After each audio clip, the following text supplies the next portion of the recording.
Okay, we're back. It's almost like we didn't leave at all. Feels that recent, don't you think? Like, weren't we just here like yesterday? It seems that way. Yeah, this And yeah this week went by fast for me. I don't know how fast did it go by for you, or was it like a slow drag? no, I don't think it was I don't think it was a drag. It Yeah, was okay. I think it went by rather quickly. It does feel like recently we had a show. yeah. We definitely did. A week ago today we had a show, but just like this week, I don't know. Yeah, like if your week went by pretty regularly, regularly timed, mine it was like a flash, an instant flash. Like we did last week's show.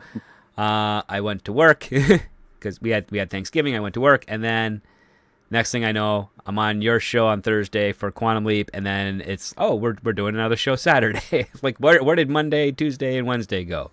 Like that. Yeah, I'm still trying to figure that out. But how's it going, sir? It's going well, and I'm happy to be here again. I'm sure the audience is really happy to see me again as well. Yeah, we did the number. This is your 13th episode, which is Yes, it nice. is. It is my 13th one.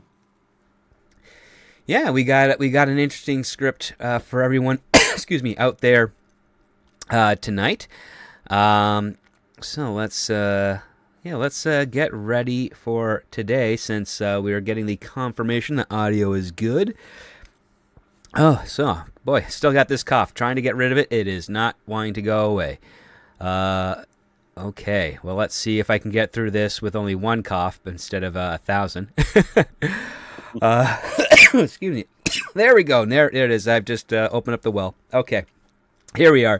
Welcome to Scripts on Saturdays, the only screenplay review show on the interwebs discussing scripts both professional and amateur circulating around Hollywood, giving you, the TV and movie-going audience, a behind-the-scenes and inside track on what writers are pushing and what producers are buying. I'm your host, the Script Doctor, and joining me this week again, welcome back, sir, Price or Reason. So happy to have you today, especially for this week's script.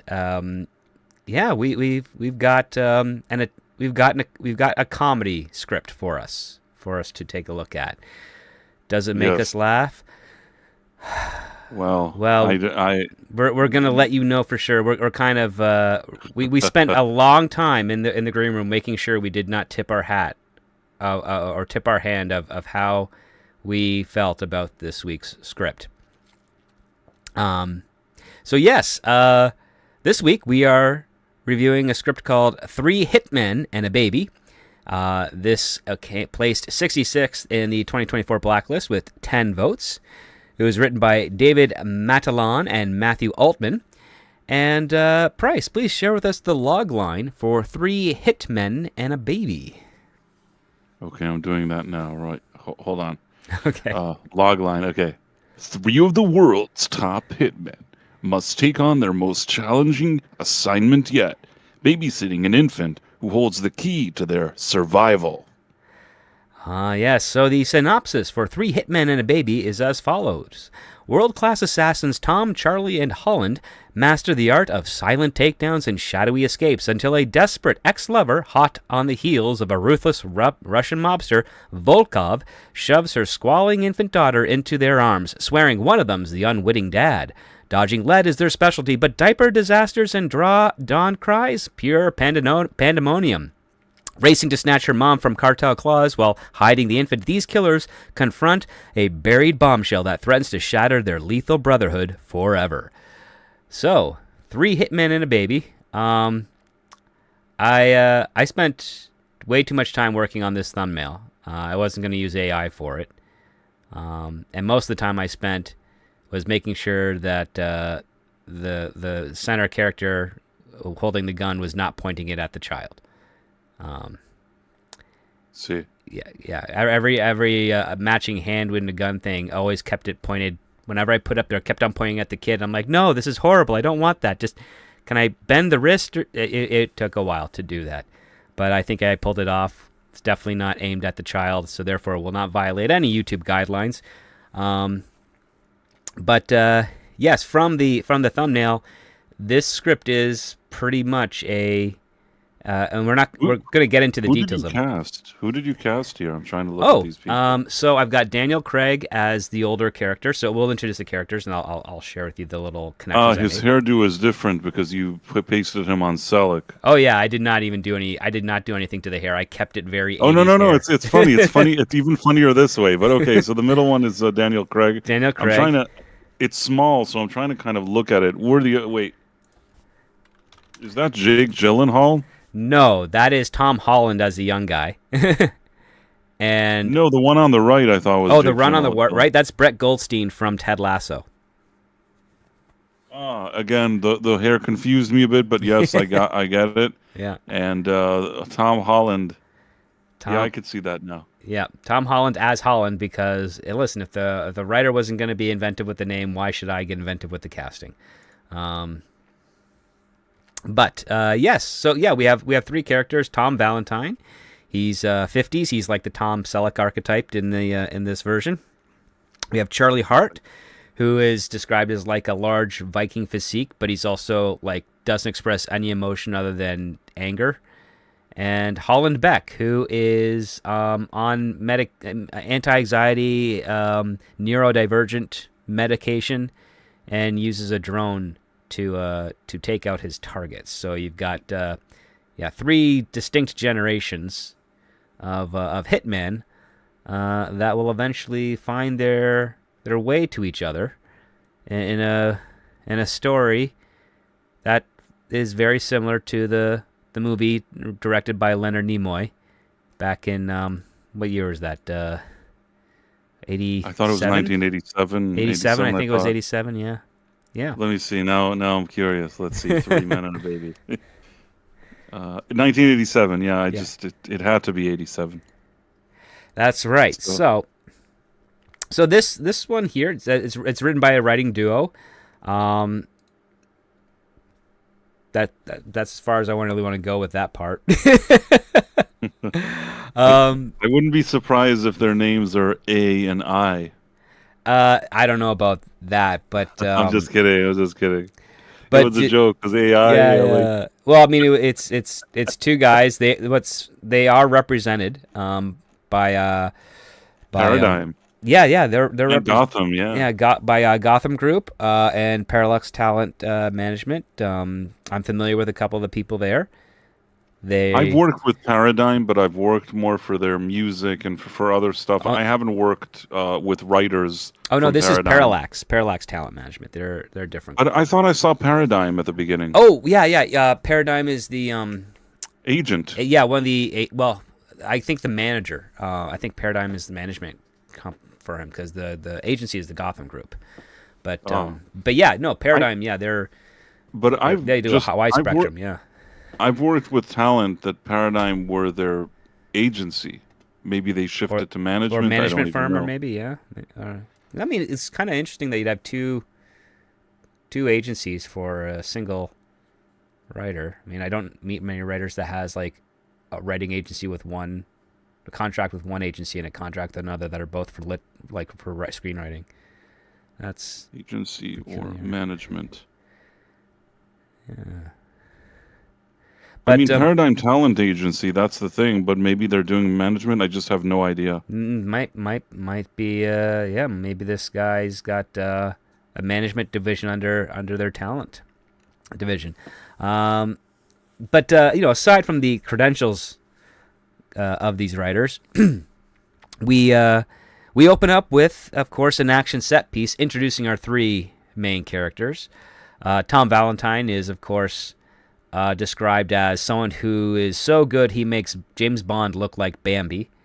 Just to give you a sense of the tone of the writing style here. It's very colloquial, very much like, you're in a room at a party, there's a drunk guy who's super jazzed, maybe he's done a bump of something, and he's talking to you about this story that he's got ready to pull the trigger on, type of deal.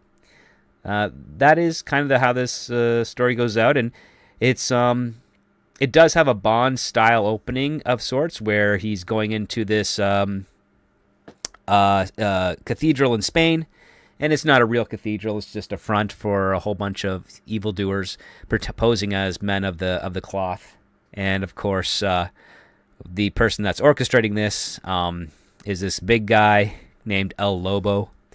And Tom's there to take him out as part of a private contract. And it ends up getting into this huge climactic scene where El Lobo is running with the bulls, and through some clever maneuvering by Tom Valentine, he is then trampled by the bulls, therefore allowing Tom to get his contract complete and not ruin his suit in the process, so to speak, right? Yeah.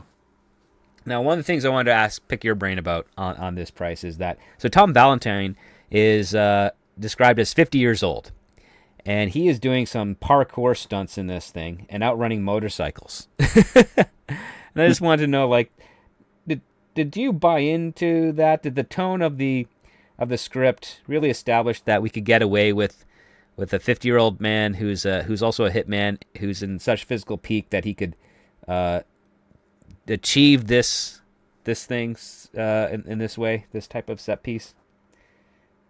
You know, I didn't really buy into it, but they kind of created this feeling that he's like better than James Bond, like right off the top, at least with the description. And also, I think he says something. He's like, "What are you, James Bond?" He's like, "No, James Bond would be making martinis and chatting with you. With me, you're like, you're already dead, yo." I don't know. He also has a watch with like how many steps he gets into in a day. He's like, "Oh, 20,000 steps. That's what I need." Yeah. Really enamored with this one, huh? Yeah, no, I mean, I didn't buy it from the get-go. It seemed kind of cheesy and silly. Like, even this opening scene, if we're being honest, even with this opening scene, I'm like, ugh. Like, it just felt very generic. And I thought to myself, I hope there's a reason they're doing this, because in a second something really interesting is going to happen that'll surprise me. And instead, it like didn't surprise me at all. Like, there was the first guy, then they had the second guy, then they had the third guy to show that there's like three hitmen, and they just like it one after the other. Each of these scenes seemed like the most cliche, the type of scene that you've seen a million times before in like kind of action movies that you don't even take very seriously. It starts off like with this feeling like a Fast and Furious type of feeling, if you understand what I mean. Yeah, well, I mean, I understand it. The thing is that despite the quality when it comes to like story and character in those films, those fast movies do make a lot of money. Excuse me, but yeah, this has this kind of, it felt TV to me. You know, like you're watching some sort of like a modern remake of Hawaii Five-0 or MacGyver or modern version of Miami Vice type of thing, where you can tell like you got those wide shots of the city and it's panning from left to right. You get the little chyron at the bottom that says, "Here we are in Bucharest," or "Here we are in Spain," or "Here we are in Chicago."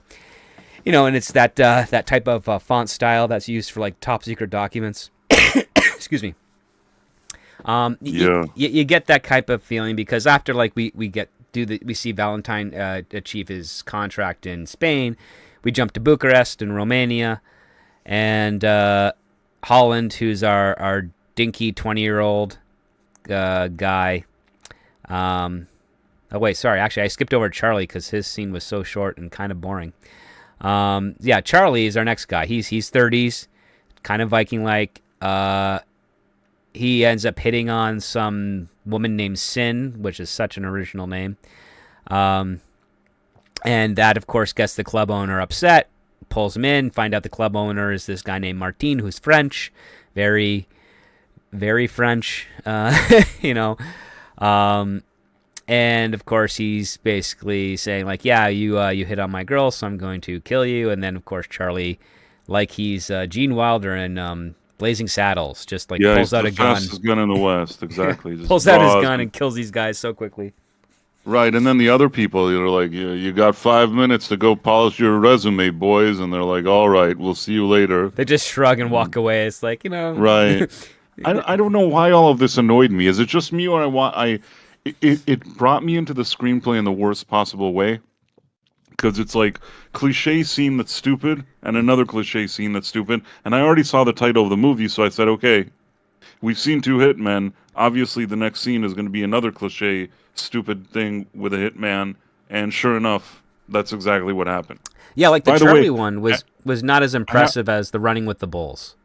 I do have some developments for you. Now, I can't speak to what they do with other clients, but at least with this specific situation, it looks like the Gotham Group are the management company for this guy, and Paradigm are the agent Oh, for David Matalon. Not for the I don't know what's happening with the other guy, but for okay. David Matalon, the Gotham Group management, Paradigm are agents.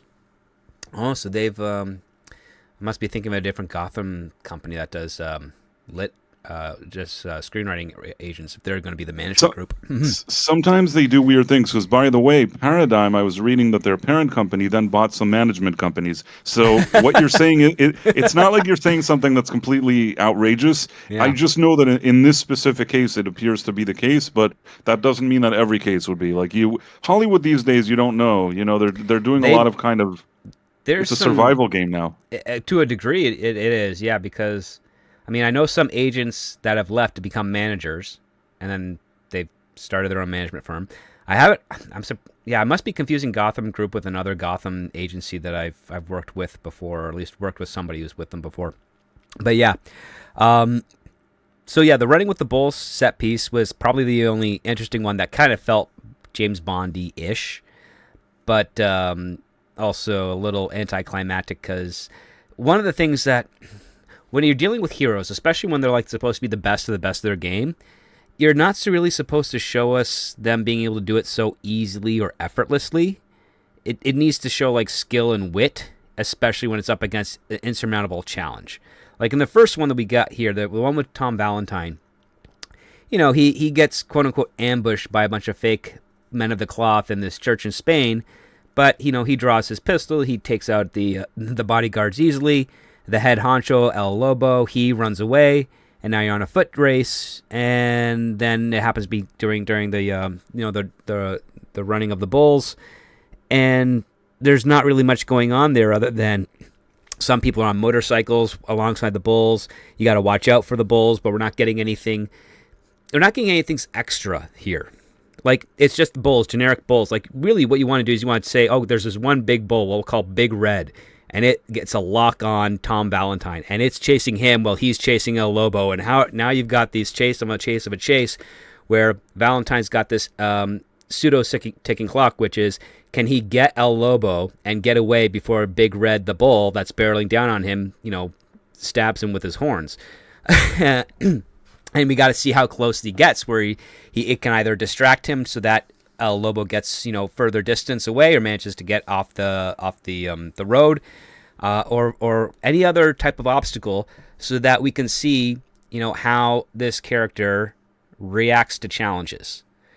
And we don't get that with any of these. Yeah, we don't get that with any of the introductions here. No, they're all just kind of what it wants to show you, that they're the best of the best and they don't have to do anything. And it's funny that you said like Blazing Saddles, because that's like a parody. That's like a satire, and that is what this seems like, which is not a good way to open it if you want anybody to feel like there's any kind of stakes. This is like when Vin Diesel says like, "Yo, the streets always win." You know, like there's nothing. You know that Vin Diesel is going to win that. Yeah, yeah. You, There's no you know, doubt. he ain't losing that one. You know what I mean? So this is what this thing feels like. It's just.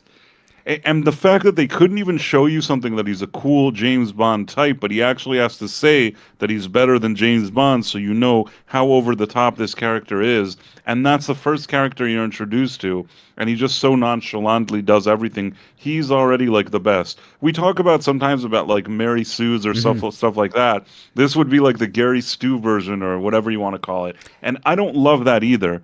It's fine if there's a guy who's like badass and gets things done, but 3 in a row that are just like at the top of their game, doing the best, and like everybody's afraid of them and they're just so great. It just comes so effortlessly, because I mean, when I look at this and I'm thinking, okay, I'm writing this, if I'm doing something with a hitman and I want to show that he's the best, I need to show that he's up against, you know, the hardest targets to get. You know, like let's say like you have El Lobo, and he manages to kill El Lobo, but then he realizes, oh, that's not El Lobo. El Lobo, this was just a patsy, a decoy. The real El Lobo is this like small Weasley guy that always manages to get away. So now, Tom's like, okay, if he's not El Lobo and it's this other guy, I got to figure out where he is. And so you then have to you create another set piece where he's backtracking his steps, kind of running against the bulls to get back so that he can find the real little twerp and complete his contract. And you then have a battle of wits as opposed to just a battle of brawn and endurance. And no, we don't. It's really like straightforward, which is not the best way to introduce your script. Don't be so straightforward on something. Like, people are smart enough where they can start guessing 5, 10, 15 minutes ahead of where you're at if you're not trying to put any effort into your story.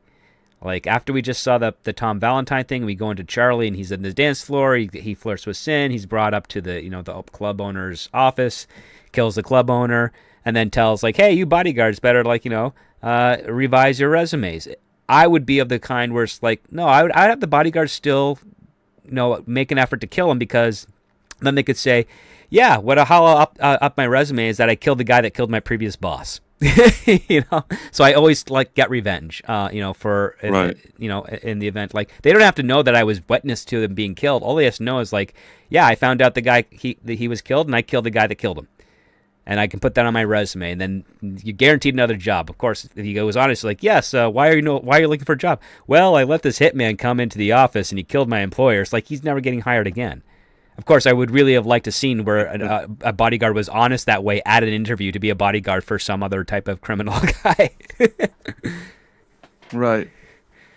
No, that makes me almost feel like I want to write a movie about that. Like, the worst bodyguard in the world. So you're a bodyguard, yes. Tell me about your last employer? Well, he's dead.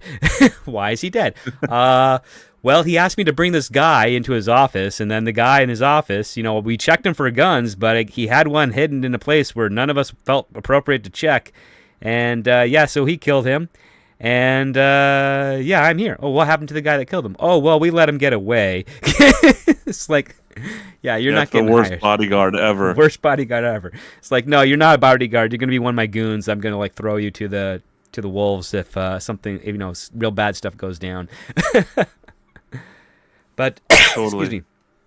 But yeah, so it could be like the Dr. Evil henchman. Dr. Evil henchman, yeah. It's like, you've been demoted from bodyguard to goon. By the way, it reminds me, if you ever saw the version of Austin Powers that was released in Europe outside the U.S., like not in the U.S., there's a different version, and it has these kind of scenes where after Dr. Evil's henchmen get killed, their loved ones get a phone call telling them yeah, those are such quirky scenes. I really like those scenes. I thought that they added a lot of quirkiness to the movie. It was quite disappointing that they took it out here in the American release. Yeah, there's the one where the guys are at the bar and they're supposed to be celebrating a birthday, and you get a Hooters. call. They're at Hooters. Yeah, Hooters. And Rob Lowe is the one that answers. Answers. He finds out, oh my God, his head was eaten by a bunch of rabid sea bass. Yeah. Right. It's great. I thought that those were so funny when I saw it. And the thing is that I wasn't living in the U.S. at the time of that movie's release. Mm-hmm. So somebody from the U.S. brought me a cassette with the movie, which I was able to watch. And then somebody, local brought me a cassette, not knowing that I already had the other one. And I think that person just put it on, and I thought it would be the exact same. And suddenly I was watching it, and I'm like, hey, there's changes in the movie. So really strange stuff happens. You never know with that stuff. But I just remembered it because that was funny with the henchmen. Mm-hmm. That was funny. This wasn't funny. This was just stupid. But go on. Well, I mean, if we want to continue this stupid, we're now following Holland Beck, who he's got his iPad with him at all time. He's described as having TikTok hair, which I don't even know what that really means, but I could probably take a wild guess and be... It's probably the broccoli haircut. Oh, God. Okay. I can't think of anything else that would qualify as TikTok hair than the broccoli haircut. The broccoli haircut. And so, yeah, he ends up, getting the jump on these Romanian gangsters. Excuse me. And he doesn't appear to be armed, but he's got his iPad, and then the drone comes up, and his drone is nicknamed Swifty, And this is the thing that made me completely not believe this character, is that as Swifty activates and starts mowing down, the mob boss, which is his target, and then all of his henchmen, basically Nowhere to Run by Martha Reeves and the Vandellas is played on the speakers of Swifty. And I'm like, I don't think I can believe anyone 20 years old listening to Martha Reeves and the Vandellas. No, he would be listening to like Sabrina Carpenter or something like that, or a cover of the song that would be butchering it. I was gonna say a bad word, but then I thought to myself, you don't usually say bad words, so no, it's a pretty clean channel here. It's a pretty clean. Is crap considered a bad word? No. So I thought that it would be some Sabrina Carpenter crap. Yeah. But you knew I was gonna say you felt it. You knew I was. Yeah. But you felt it too. We both knew what word I was about to say to describe Sabrina Carpenter's music, and I'm happy we were able to stop that from happening, and that we went with the crap, which is the rated G version. I mean, listen, we've done a number of shows here where we can talk about a lot of spicy stuff and some very non-offensive language. For sure. It also makes it a little bit more humorous too, because you're able to get around it. But yeah, it's just that's the one thing that kind of disappointed me, is we got maybe, I think, 4 or 5 pages of Tom Valentine doing his thing. Then we get like 2 pages of Charlie, 2 pages of Holland, and then we still follow Charlie. And then we get introduced to our villain, who is named Volkov. He's got a henchwoman named Frangelica Jones. And yeah, so we're seeing how, like, Frangelica is able to find targets and take them out pretty effectively, and this is all part of like surveillance footage that Alesky Volkov, who is this Russian kind of former hitman, he's now turned into like an agency of hitmen, and he's trying to gather financial support for this new system he's created called Bullseye. And this Bullseye system uses like AI and satellite GPS tracking and a whole lot of other techno babble to basically identify any target on the world, and it can actually see through disguises, even plastic surgery disguises. That's how advanced this thing is. And it's kind of weird. I don't know if a real thing can see through plastic surgery disguises. I mean, yeah, I think they're trying to... never say never, but it just seems kind of strange. But what do I know? Well, I think they're probably trying to play around with like facial geography, and how like with facial geography, even if you're wearing like a mild mask, it can still extrapolate an approximate rendering of your face with like so much a percent chance of accuracy. And I think they're trying to do the next level of that, which is like, yeah, it's so good it can... doesn't matter if you have plastic surgery, you can figure out your face based on your skull geography. And it's like, well, a lot of skulls are pretty indistinguishable once you get down to it, with very subtle differences.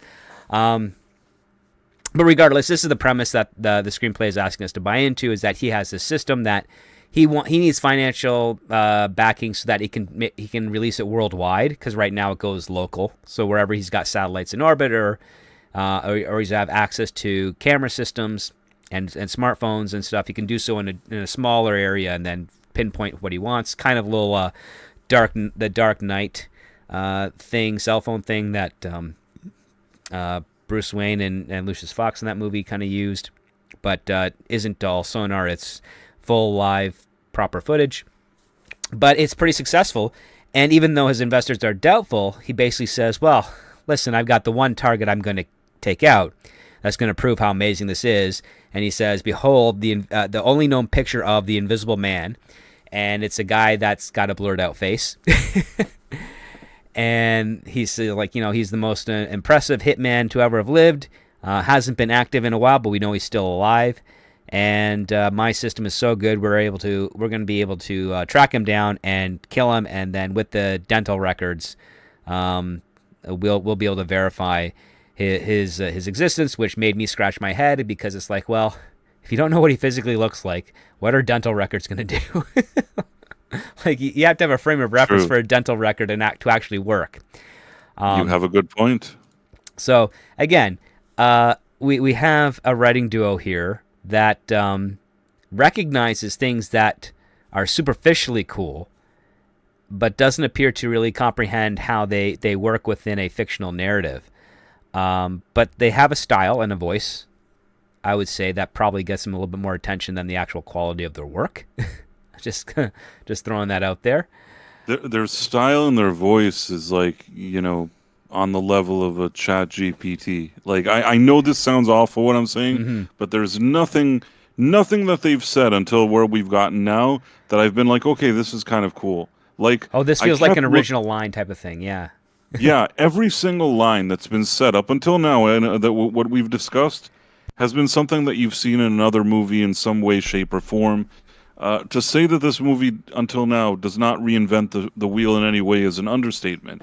It's just like, it's as if you took a top hat and put in there like sentences of all the biggest like tropes you've heard in these kind of action, whatever this is supposed to be, and then you pull them out one by one and just like paste them into the screenplay. I know how awful that sounds, but that's what I was thinking when I read it. I like this part of it. I don't want to talk because more things happen later. We can still address them. Just kind of giving you a little summary of how I feel until now. But go on. Okay. Yeah. I mean, I will say this. We're 10 pages into the script. We're not seeing much in the way of like, oh, let's keep reading. It's really very much at this point. It's kind of bare cliches. Nobody has a character. Nobody has a character that you care about, that stands out, that anything. Not it's just yet. Like, like we don't get to that until like page 12. So like after we get the premise of, oh, this bad guy is going to kill this assassin that we don't know who the identity is, and so like we don't care. But he's got this system that's very impressive that he can find anyone. But it's like, okay, so but you're still a contract killer, so you're only going to kill the people that have contracts out there. So is it really a threat worldwide to everybody? Like, is every innocent person at the mercy of this system? Well, no, you have to really annoy someone to the point where they want to put a hit on you for you to even get on that radar. So the vast majority of people are going to be fine. So I'm a little like the script has already divorced me as much as it can from this. I mean, it tries to win me back with the next scene, and this is where we get. We're in London. We meet the love interest for Tom Valentine named Margot Welling, and she's in her 40s, and but she's still considered as like captivating, and she's former MI6. And Tom, of course, he arrives a little late, but he orders a couple of drinks, and he flirts with Margot, and she's of course not too happy about that. I think he gets her a gift, or am I wrong? Well, he orders her a drink. And then he gets her a really pretty necklace with like a charm inside. Oh, yes. And they have this rule, which is like, even though they kind of started in the same place, because he has gone independent, he does not share any of the details of whatever assignment he is on, because she is still, I guess, part of the MI6 government, but she's not an active agent anymore. She's a desk jockey. And these two, of course, have, you can take a wild guess. I'll give you two guesses as to what type of conversation these two are going to have. And if you guess it's about the status of the relationship, give yourselves a pat on the back, because that's exactly what it is. They've been together for over a decade. Margot wants, a commitment and a family, and Tom is terrified to do that because of his work. Like, one aspect is that he doesn't know if he's going to come back from another job, even though he's the best there is. And the other part is that he's just not able to really come to terms with committing to Margot, even though they've been together this long, and he buys her jewelry every time he goes on an assignment and comes back. And there's a lot of description in between the dialogue about how these characters are feeling. Like we have this one line where, the dinner's not going so great. So Margot, it's described as, she rises, trying to hide her hurt, and leaves Tom to wrestle with his thoughts. it's okay, like getting us a little pretty Too deep. much. Yeah, yeah. Yeah. Why don't I don't know. It was just all of this annoyed me. The only thing I'll say that was I don't often hear is because she's a former agent. Usually they're not like I love being behind a desk. Most of the time, like you won't hear them say that. Hmm. In this case, just because of the relationship, I guess they had to have her say that. But generally, like most action-packed like MI6 people don't love the day that they're like now you're at a desk. At least that's the vision they always give us in these kind of action movies. So if you want to say that they tried to do something different here, I could say that, but Well, because of this mhm. conversation, it's so cliche.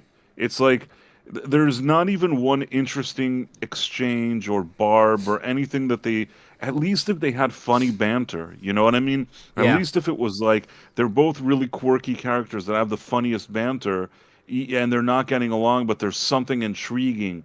But this is so cookie cutter. It's The cookie cutter. conversation. It's cookie cutter because it's the love interest, the Margot that wants to settle down with a husband and children. But what would have spun it on his head if it was Tom?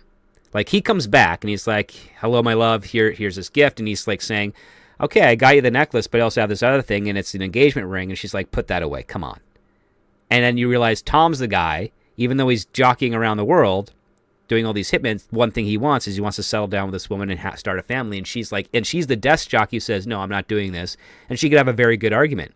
She could have the argument that you have to not be a hitman anymore. You have to stay home and stay local if you want to prove to me that you can be a father. If not, That would then have been better. That would whatever have we're already doing now made. is fine Yeah. with her. And that would show some huge depth for Tom, because you'd never expect a guy who claims to be like better than James Bond to be the one that's like, yeah, I want to be a dad. I want to be a husband and a father. And he's been trying and chipping away at Margot for like a decade to do that. Because I think it would be funny if like you switch some of the lines around, because there's this one line here where, excuse me, where Margot says, like, we've been in a relationship long enough, it could get its driver's license. And I'm like, Tom should be the guy saying that, because then we see a want from him. And then that gives you a different dynamic from when we get to the reveal of when the baby is introduced.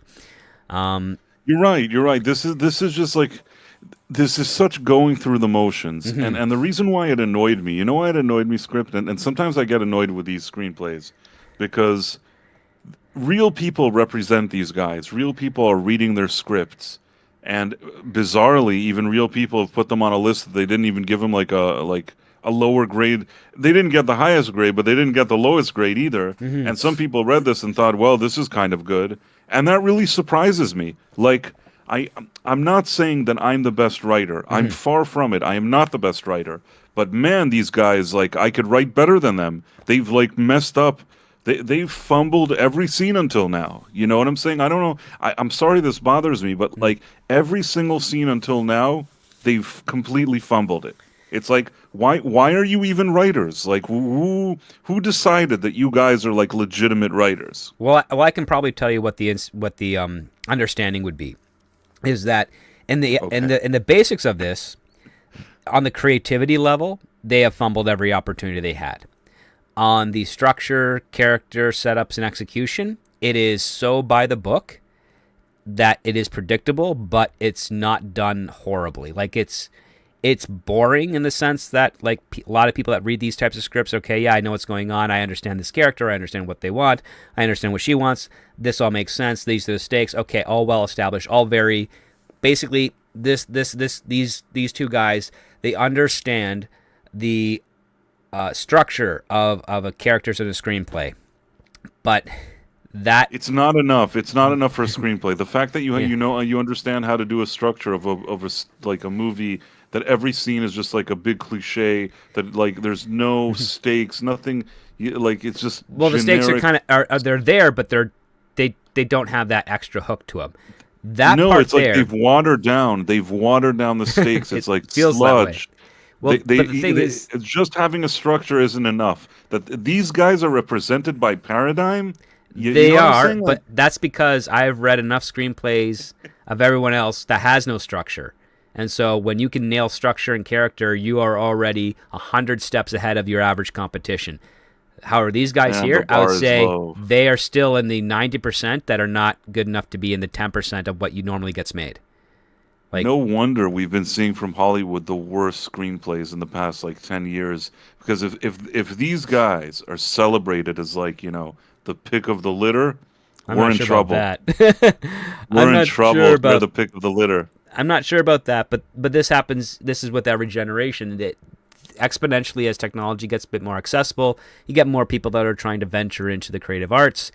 Some of which just don't have the discipline or the talent to do so, and I don't begrudge them for trying. I hope that they do, but there's so much more going on in writing a story than just being able to emulate your favorite movies or your favorite television shows or your favorite Even characters. the name of it, they're like, oh, three hitmen and a baby. What do you think Well, I that's mean, they're trying funny? to be clever, but the thing is, and as we get further into the conversation, you guys will realize is that this really is, it's not the same as how Abrams and the Zuckerberg brothers took, made Airplane a parody of that other airplane. Right, that could have been good if they made a parody of the movie, but instead they're just trying to recapture the magic of Three Men and a Baby, a movie from 1987, which was executed much better than this one, and infuse it with some kind of like action that has like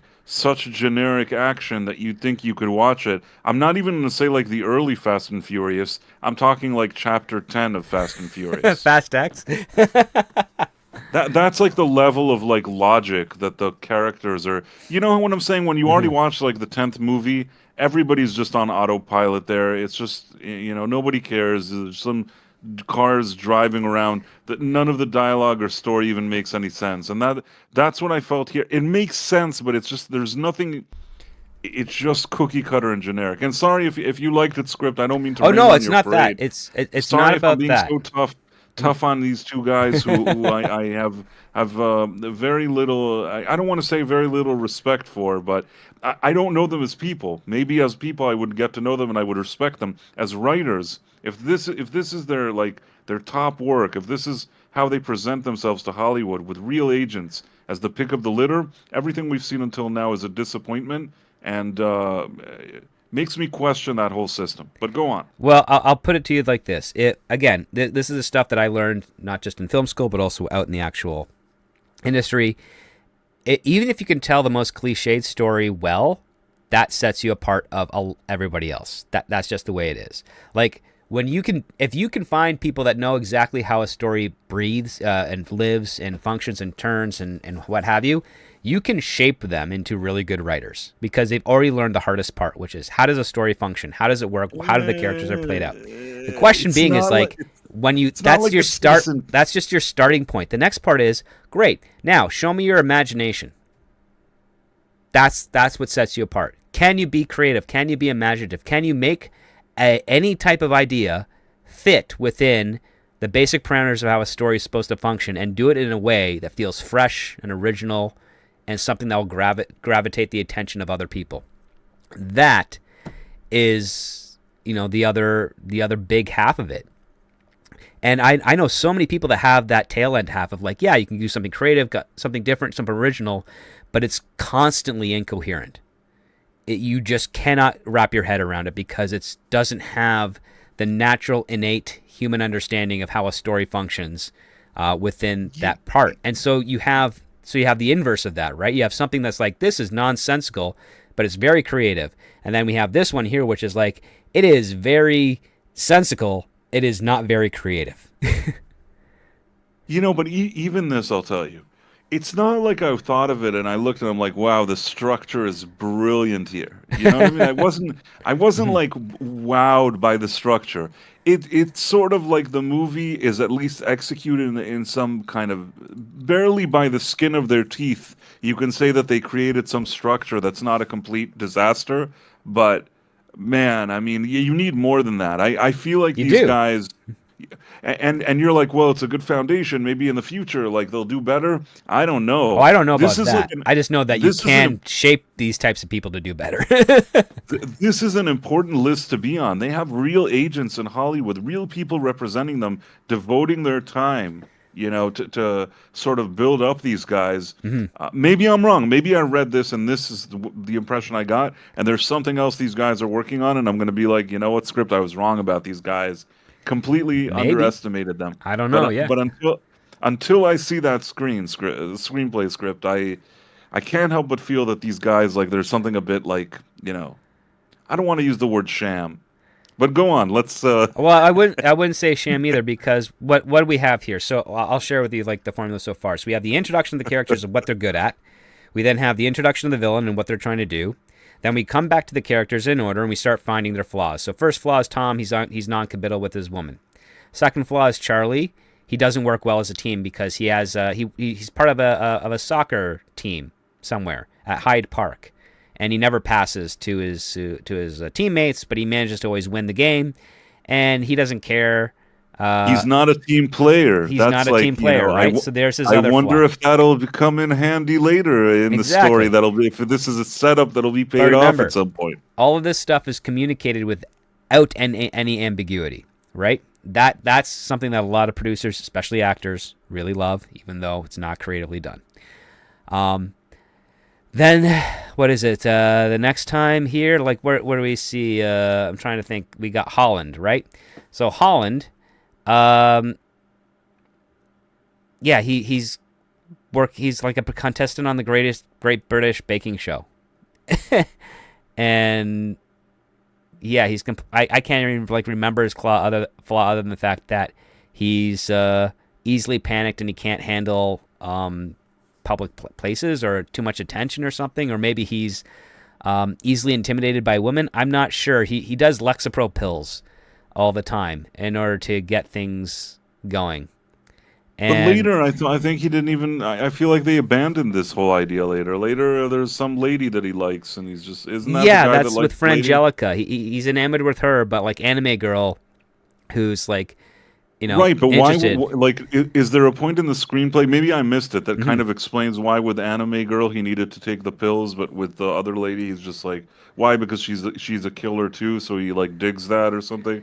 He only feels comfortable with like-minded, women. Is Mm-hmm. that the message? I guess I don't Well, know. I mean, when we get introduced to Scarlet, who is also a hit woman, then we find out that he's implicated in her child.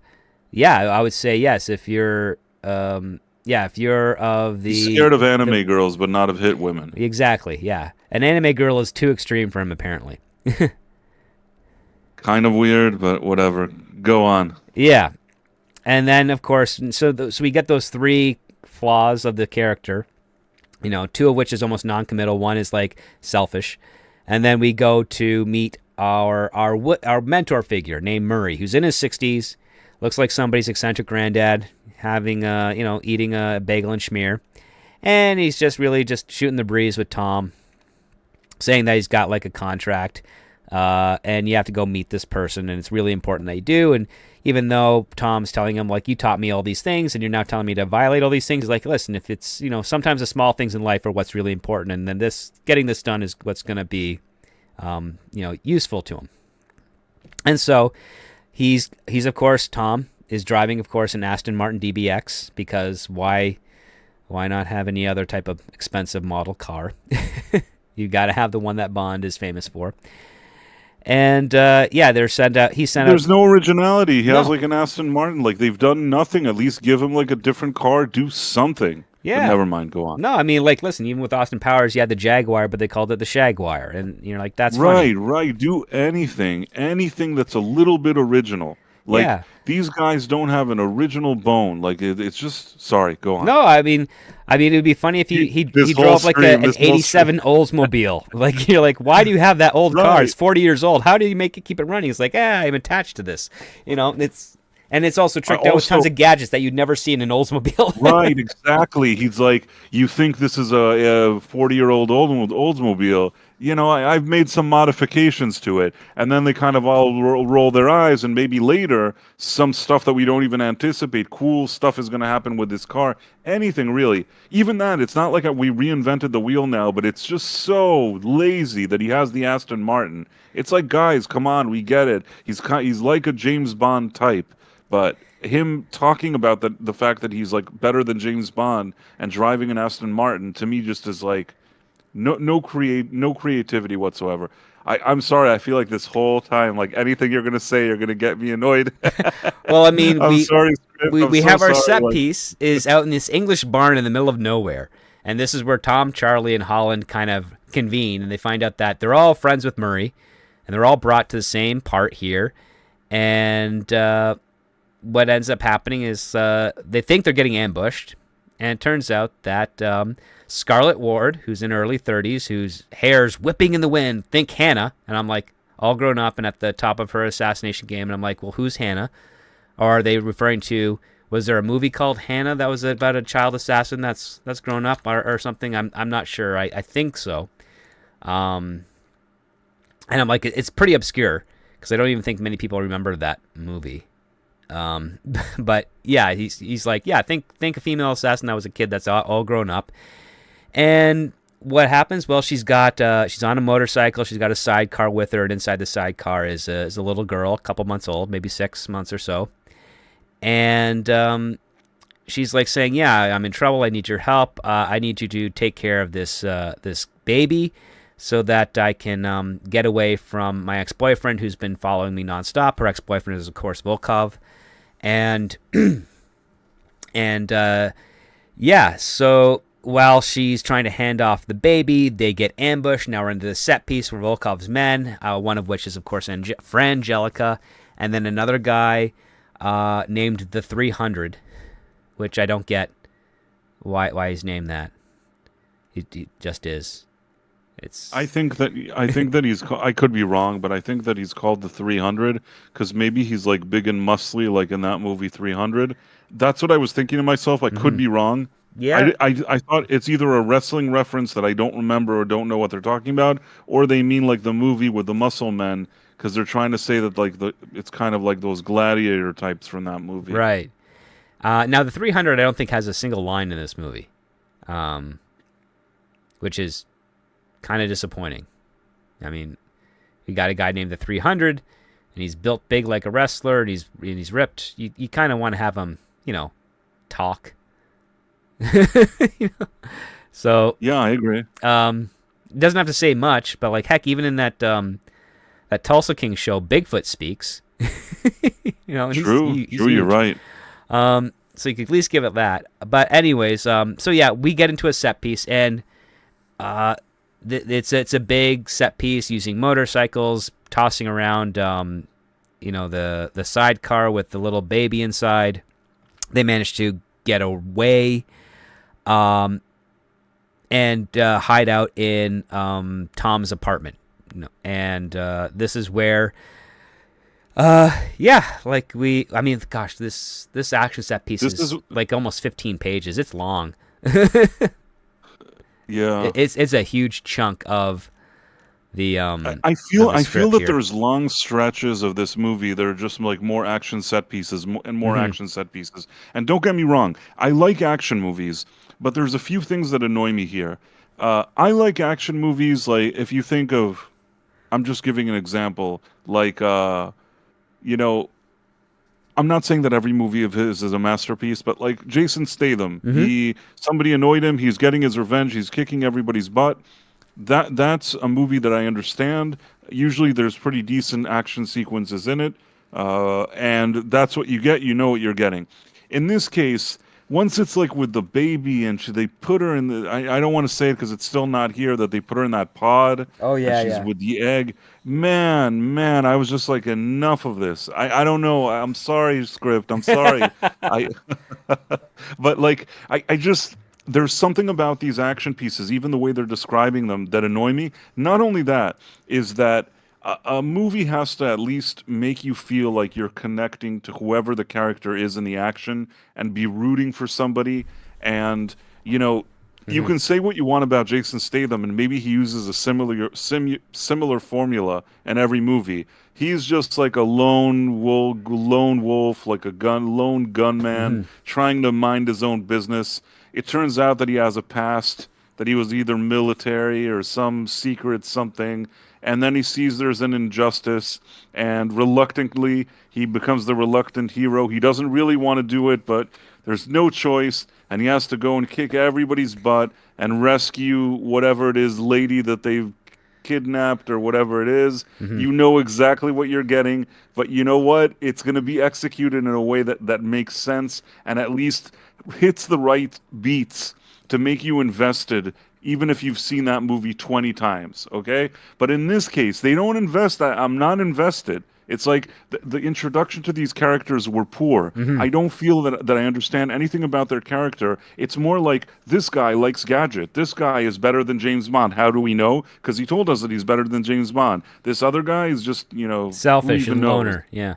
Selfish and loner. Yeah, he didn't pass the ball to the other guy. But these are such kind of superficial things. And like you said, the only part that he had with the girlfriend that you could have given him a little something extra that is maybe not common, that he suddenly wants to leave and do this kind of life, and she doesn't want to, which would have been at least a twist of sorts. Yeah. They're like, nope. Let's buy. What's the guy that writes the screenplay? You know the book. What's the name of the guy? The famous guy that Scott Snyder or Sid? Yeah. No. the one that in the movie with Nicolas Cage that he goes to his class. What's that guy's name? Oh gosh. Sid. The Fields? one that wrote like. What'd you say? Sid Fields. Maybe that's the one. It's the Save the one Cat that, one. Yeah, I think that's what it is. Like one right. of the, So that's one of the weirdest and lamest screenwriting books out there. right. It's like the same generic one. I also, when I studied film, somebody gave me that thing, and I think I was bored and I didn't even finish it. But what I'm saying is that it's so generic. It feels like it was pulled out of like screenwriting 101, and they just ruined any chance they had to build something there. But never mind. Go on. Well, I mean, the script does have a very strong formula to it, but again, the formula, your job as a writer is to hide the formula, to make you not realize that there's a formula going on, and that you're just so enamored with the characters, their motivations, and their obstacles that you're not seeing, on every 10 pages, this type of beat or this type of twist is being brought up. This one is very transparent that way, because as soon as they manage to get away, their entire dynamic between Charlie, Tom, and Holland is that, okay, these three are stuck together. They've been told one of these three is the father of this child, so they're going to go to the same person that set him up on this contract, which is Murray. So they drive to Murray's. And Murray, he's got his little front of a walk this way Chinese restaurant. So even the title is not even that clever of the right. I mean, if you're okay, here's the thing: if you're really trying, if we're supposed to take this seriously, and you're trying to be a guy that like you're hiding, in plain sight with some kind of Asian restaurant, would you really call it "Walk This Way"? That looks like I feel like that would be too much. I don't think that's what you'd call it. You'd call it something more generic. If generic smart. or more cheeky, that would be in the realm of a hitman, like want to walk about it, like want to talk about it, want to walk about it, or something like between the two. That it would seemingly be a name that you'd hear from, like you'd hear. Maybe it would make sense that an Asian restaurant would have that name, but a little bit of a hint, something about it that gives a tip of the hat to what he is, but that only few would understand it. Yeah. Something like that. You know what I mean? Yeah, I mean, like you could have, like a delicatessen contractor or something like that, or, a far more clever name that may have a double entendre, as you said, to like him being, this is a place where you go to get contractors. I mean, it'd be funny if he was just like, a construction contractor. It doesn't even need to be. It doesn't even need to be an Asian restaurant. Right. It's just like just the guy. anything. Yeah.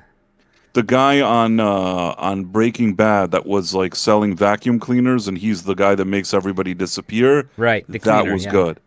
That was good. Yeah. I like that. That was funny. It worked, and I liked whatever they did there.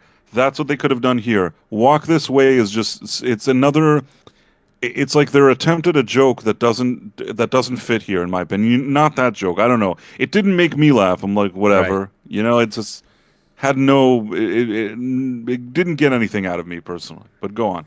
Yeah, I'm so the they worst. head I'm to like this no. restaurant, and I'm the then worst co-host. I'm sorry, no. Script. Like you're probably thinking this is like the worst co-host that Well, Price has 13's done. your last number here.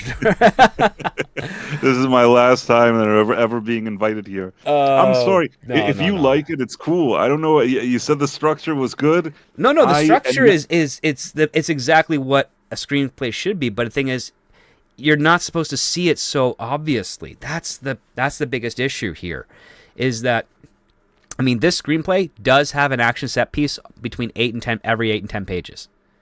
Like and they're it's long, like you and said. then they're Yeah. really long. They're about 10 pages long each. Which they shouldn't be. An action set piece shouldn't really be more than 3 pages.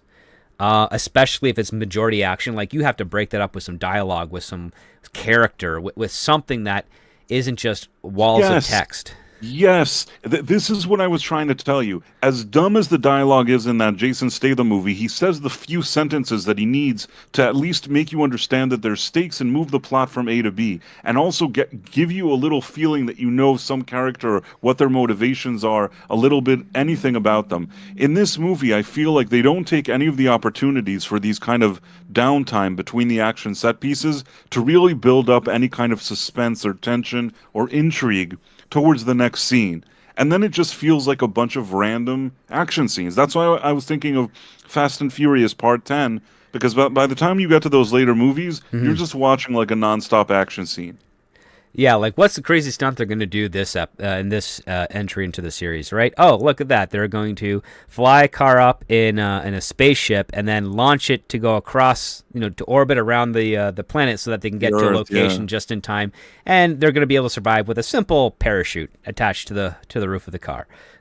Exactly. Yeah, But I will say this, that the only thing that Fast and Furious have going for them, that at least after all these movies, you kind of know who these characters are. yeah, They have whatever banter they have. It's really flimsy still, but you're already familiar with them and you're sort of invested by now, and you know you're watching a pretty crappy installment of the franchise, that you're just like, whatever, I already know these characters. But these guys don't have that luxury. This screenplay that we're reading, they've introduced these people to us, and they've done it poorly, in my opinion. Even if the structure is great, the intros and everything we've seen until now is poor. But I'll be quiet now. I will be quiet so you can continue to move things along. I'm going to take a step back. I'm going to be quiet now. okay. I mean, you don't have to. I mean, that's perfectly fine.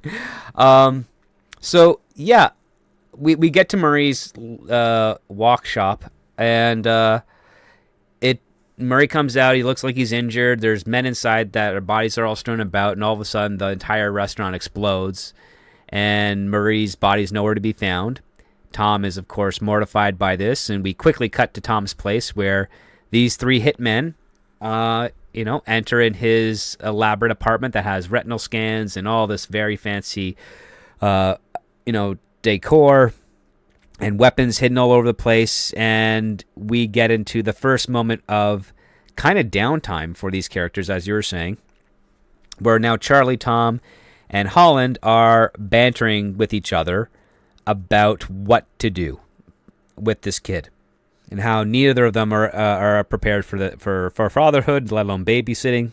So they're telling Holland, go on the internet, find out all what the baby needs, then send me a list, and then I'm going to go get those essentials so that we can at least do the bare minimum to take care of this kid. And Tom's takes the authority figure. He's the oldest one. He's 50. Charlie's 30. Holland's 20. Similar age gaps, I guess, between the original 3 Men and a Baby film.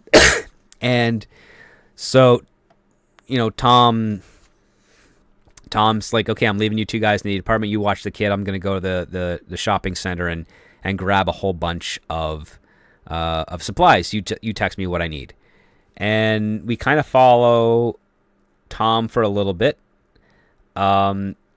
We also go back to Volkov and Frangelica, and all they're really doing is talking about okay, so Scarlett, we found Scarlett, but then she managed to get away. We don't know why those 3 guys were involved, but one thing we do know is, hey, your ex-girlfriend there, Volkov, she's a mom. And so Volkov now thinks, well, the baby must be his, and that's why she's been avoiding him. And he's like, great, now I have to get her back so that we can have a proper family, because he's got such an inflated ego that no one ever dumps him.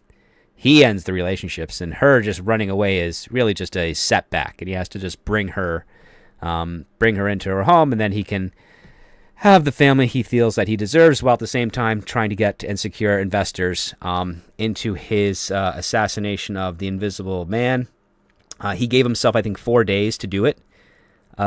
So apparently, and this is the first telegraph right off the bat of who the Invisible Man is. Because as soon as we get to the scene, it's like, yep, we've already managed to kill the Invisible Man. We just now have to confirm, waiting for Dental to confirm. And it's like, okay, back to what I said earlier.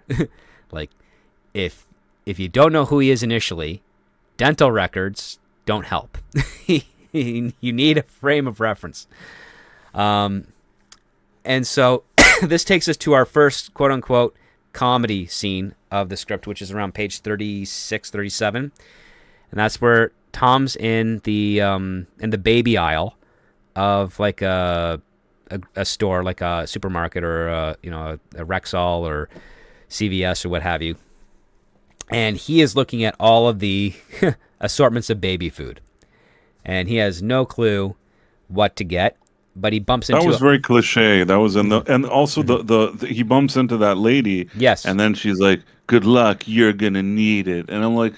First of all, she said good luck, and I said, I hope the next sentence from this character isn't you're going to need it. And then it said it, and I'm like, I wanted to call you at that moment and tell you how annoyed I was, but I didn't do it. But go on. You could have done that. I would have been fine. But, I mean, the way it works, this is them attempting at doing their first funny scene, because so Tom's, interrupts this mom with her toddler, and she's like, hey, my wife sent me to get food for our baby, but she usually handles this kind of thing. And she's like, okay. And she's like, all right, how old is your baby? And Tom is like, I don't know.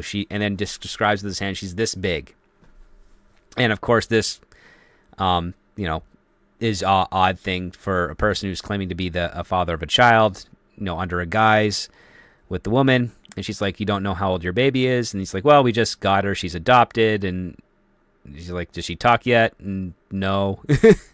It just I know that these two writers were thinking this is a funny scene, because you have a guy that doesn't know anything about a kid that he's supposed to be looking after.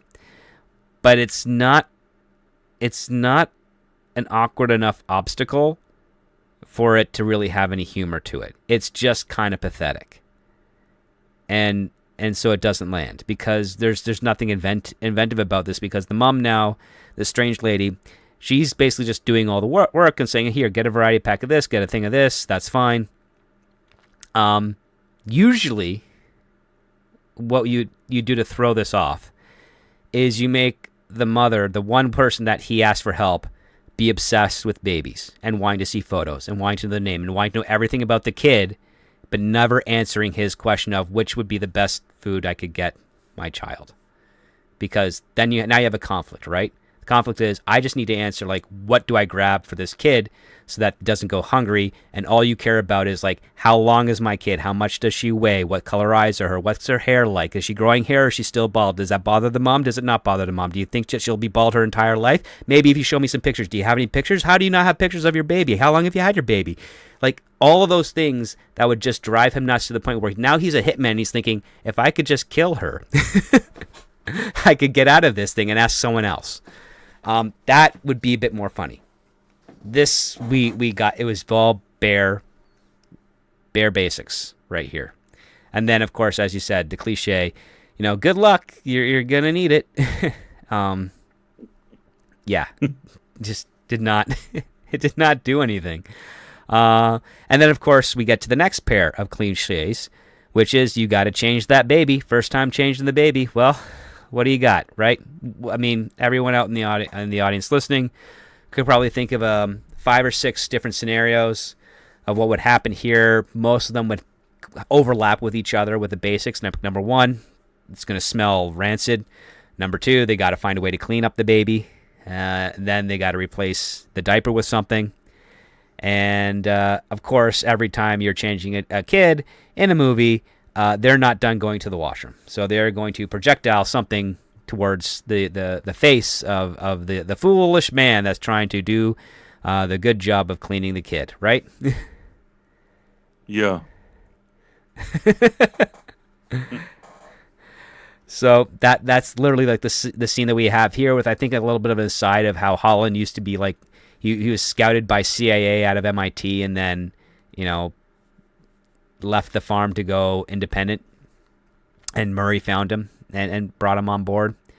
And so it's really like that's the one piece of character information we get, but it's just boring, and it doesn't really inform us of anything about Holland that we haven't already kind of figured out. It's like it contributes nothing that we knew he's from MIT, CIA, all that stuff. That's the thing, very superficial, very like superficial. He already There's has an nothing... iPad. He can control a drone. Like I don't need to know his credentials. Right.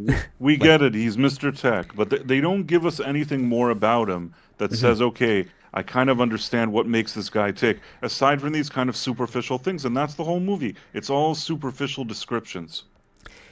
And then every 10 pages an action set piece, because now we go back to the store where Tom has got 100 pack of Huggies diapers. He's got the baby items in the basket, or the grocery cart. That's the word I want to look for. Oh man, I'm so out of it. I don't even know what a grocery cart is. Yes. So he's doing that, and then all of a sudden he spots a tattooed dude that was looking at him.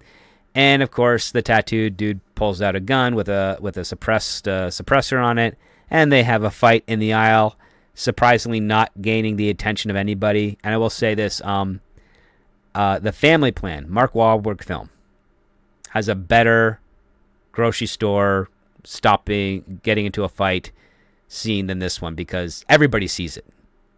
Like everybody sees it, and they don't know how to react, and they are shocked to see that this dad, who's got his infant kid in a chest harness, is doing everything he can to keep his kid safe while defending himself from these, I think it's 3 assassins that are trying to kill him in the supermarket. And then the other part is Mark Wahlberg's character knows everybody that's currently in the supermarket right now, like on a first name basis. Like he's a friendly, public guy, and he's apologizing to all of them for all this. And then, he gets what he needs to get, pays the cashier, says, sorry, I'll come back and take care of this later, but for now I got to get, the kid home. Funny scene. Kind of works a lot better than this one. This one here, it's not discreet, but we're being told nobody knows this is happening right now. And I'm having a huge time buying it, because you've got them jamming, what is it? He jams a teddy bear down the throat of this one guy of the tattooed's mouth, and then spin kicks him, and then just starts like hammering at him with other little rattles and baby toys and stuff, which, I mean, it's not clever in any way. It's all. I also, another issue that you have here, and I'm sorry I keep bringing this up. Go for it. Because I don't want to say that Jason Statham's movie are the best, but I'm just using them as sort of a template. I'm just using them as a template. It understands that you need to feel A, B, C, D. It'll do the bare minimum to do that. It knows how to build that story. And also, there's usually one protagonist. It's Jason Statham. Mm-hmm. Unless it's one of those Expendables. But let's not think about that now. It's him. You have to connect with Statham. You want him to kick ass and get vengeance and save whatever girl they've kidnapped or whatever it is. In this case, they're so superficial with their characters, and they want to try to basically create a situation with 3 protagonists. You don't really end up connecting with either of them.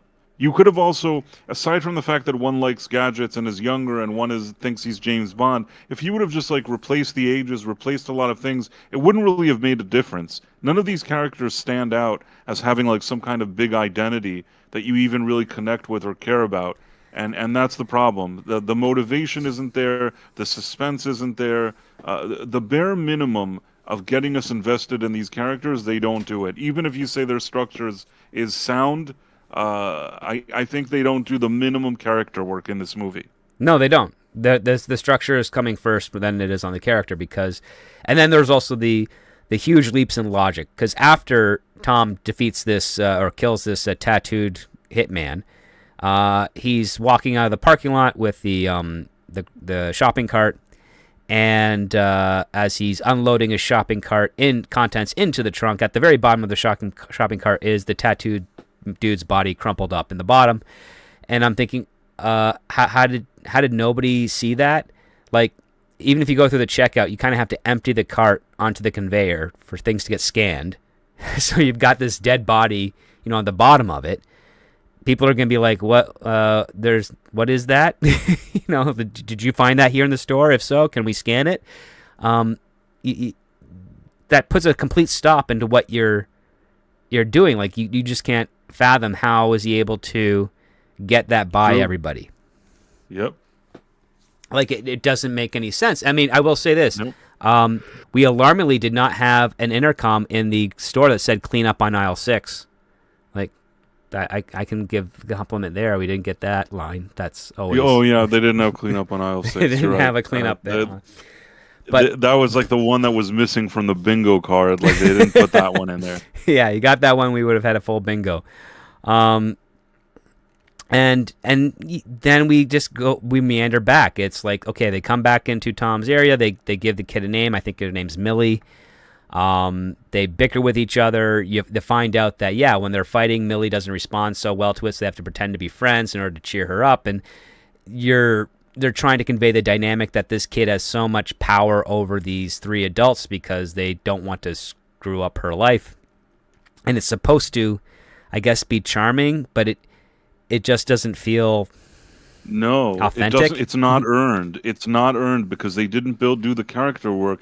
You don't care about the characters. It's all very superficial. And what they're hoping is like, hey, there's a baby and people like babies. Maybe this will be like, they'll just like the baby because it's a baby. But you know what? That kind of stuff doesn't work on me, script.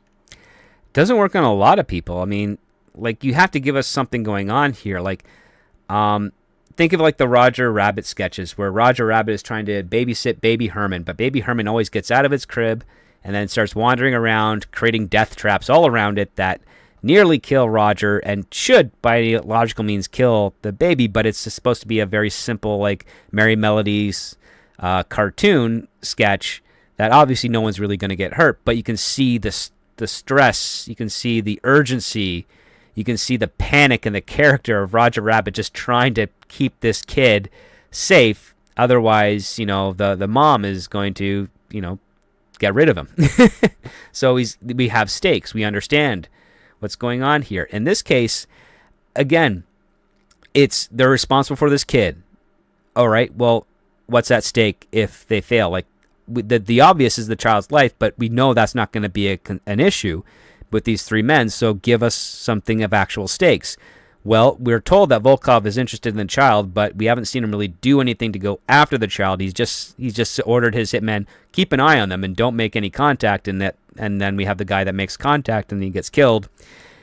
But instead of that triggering an urgency of, hey, maybe we should probably not be in Tom's apartment anymore, let's try and find a safe house or something, go on the run, they don't do that. Instead, what they do is they just hang out at the apartment trying to, feed the kid, bathe the kid, change the kid's diaper, make sure it takes its sleeps.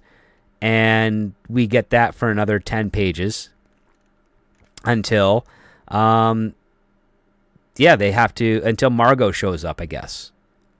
And then she sees Tom with the kid, gets all indignant on him as she's supposed to. So no, all Three's Company's misunderstanding type of beat. This is supposed to set Tom and Margot's relationship to be like, oh, these two are definitely going to be broken up now because we and the screenwriters are telling you that's what's going to happen because he's showing commitment to this kid but wouldn't show commitment to her to have a kid of their own. So he's a hypocrite, and of course she's not going to like him and probably not going to talk to him again. This takes us back to the action set piece with Scarlett running into Frangelica again. And then you've got them all kind of like, there's a chase through the subway station and the subway lines. And it ends up resulting in them going into, the getaway. And they realize, the baby needs to have some protection. So I'm going to take her to this guy, this chop shop guy. And he's going to build a custom baby stroller that's going to be so impervious that the kid would not even feel like a 7.8 earthquake on the Richter scale. And now I'm like, okay, well, now the stakes around the kid are even further gone. So as long as you just keep him in that pod, that egg thing, like, it's bulletproof. Nothing's going to get through it. You can spin that thing around. You can kick it down a road. The kid's not going to feel any of that that momentum or impact miraculously. So it's 100% protected. So the stakes now for the kid completely muted, erased from the script by page 6, by an hour into the film. And True. And it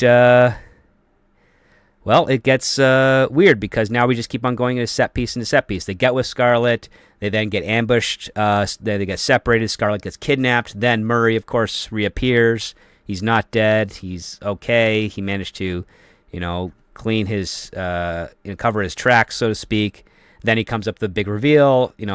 Murray is the father of Scarlett. This little kid is his granddaughter. He needs her protected. Well, she's already in a secure pod, not going to be hurt or anything. But of course, Scarlett's now been kidnapped by Volkov, and he wants the daughter, and it's this back and forth with them. And he's got this huge mansion, and he's zip tied Scarlett to a banister on the bed, and trying to convince her to excuse me, to be in a relationship with him with her kid. And of course, she's claiming it's not her kid, it's not his kid. Going through all those motions and beats, and it sets up for basically the second act to climax set piece, which is, and this bothered me, is that Tom, Charlie, and Holland take the kid along with Murray to go and ambush Volkov at his party to rescue Scarlett, and that's basically just rescue Scarlett. And turns out that they don't really take the kid; it's a decoy. Margot, as Margot and Holland, right, are back at Tom's place watching over the kid, and it's Charlie, Murray, and Tom that break into the mansion, and it's this huge set piece where it's populated. You think it's populated by investors for the Bullseye program that Volkov has done, but no, it's all hitmen that Volkov has hired, and they are the worst hitmen in the world because they are taken out effortlessly by Tom and Charlie and Scarlett, who then gets shot in the stomach and is still strong enough to shoot and kill these hitmen coming after them. It's really, it's really empty. It's as hollow as you can get in this part. It just really just does not excite, does not thrill. It's it'd be like watching The Ballerina. A lot of the fight scenes there were just really boring. Imagine reading a fight scene that's boring. That's what we have here. Yeah, and you know what? In my review for The Ballerina, I also said I liked some of the action scenes, but I did feel that the screenplay, story-wise, was rather flimsy. And I will still tell you that I thought that the flimsy story of Ballerina, and it was flimsy, still had a little bit more to offer than this thing. I would choose the Ballerina script over this one.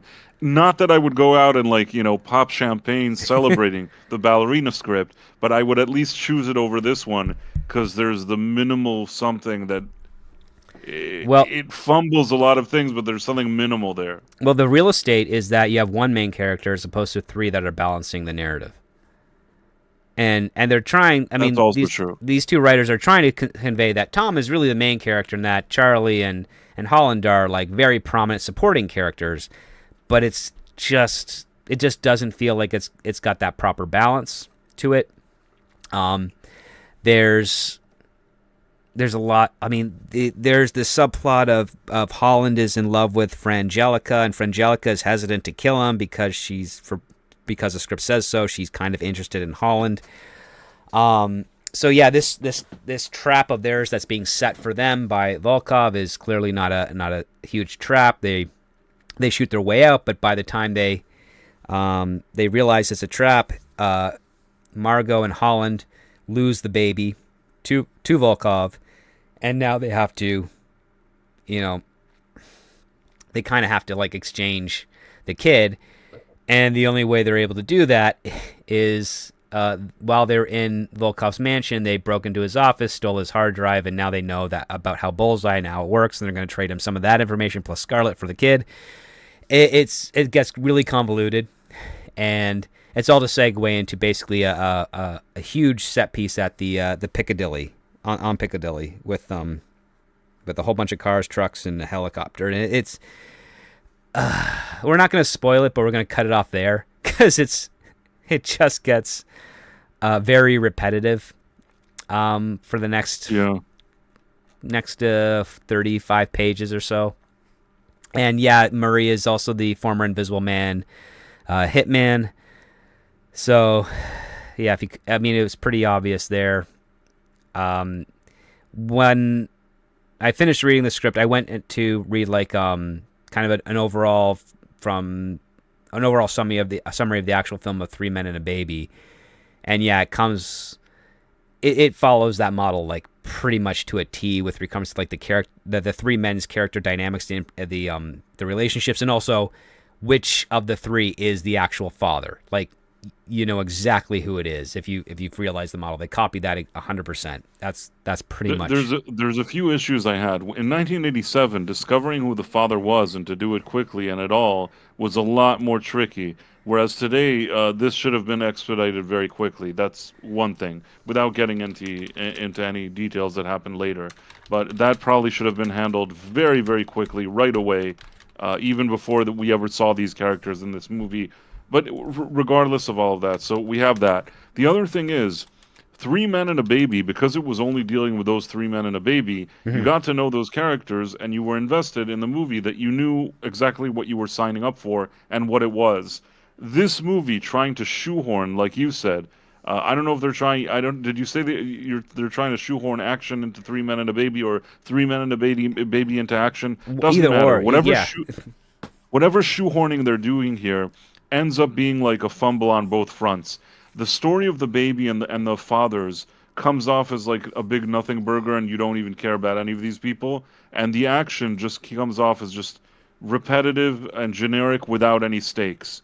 And that to me means that these guys really, really did a lot of fumbling. On the creative level, 100%, yeah.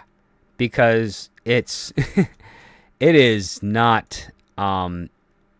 for a clever gimmick of having three hitmen having to take care of a child, there are so many more fun possibilities you could explore with this concept than what we got in this script.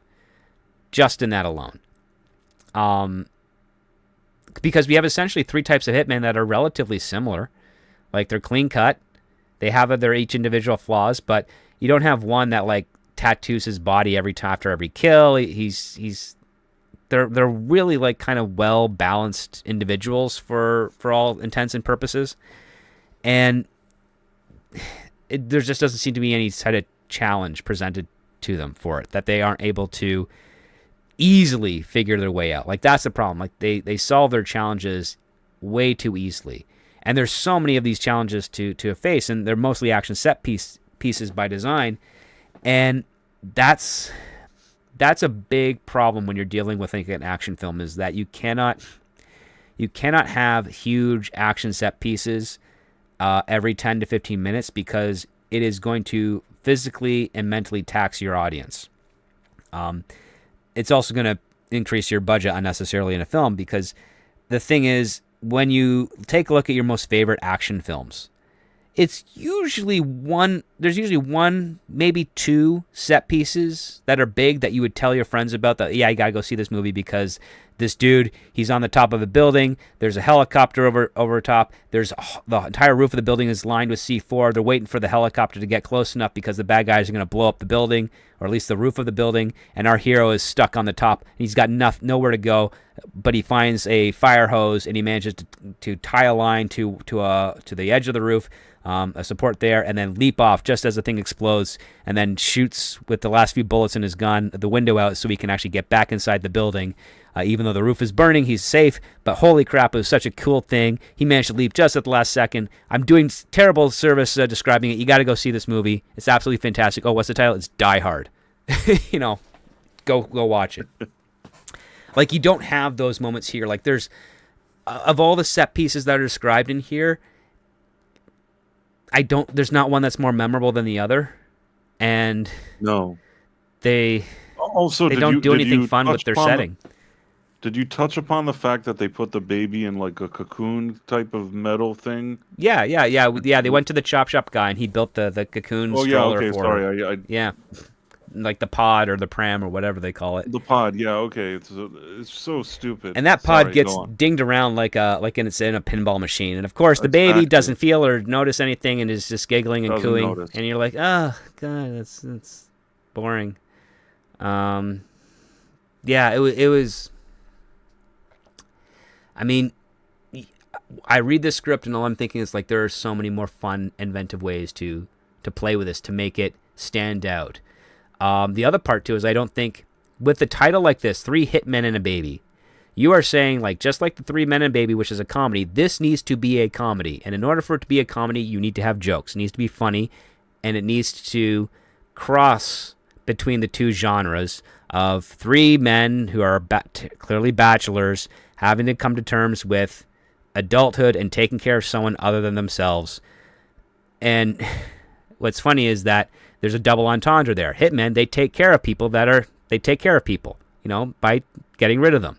Now they have to take care of a baby. And the one way they know how to take care of people is to get rid of them. Now they have to hold on to this kid and make sure that they don't die. I mean, there's a dynamic there. And how do you...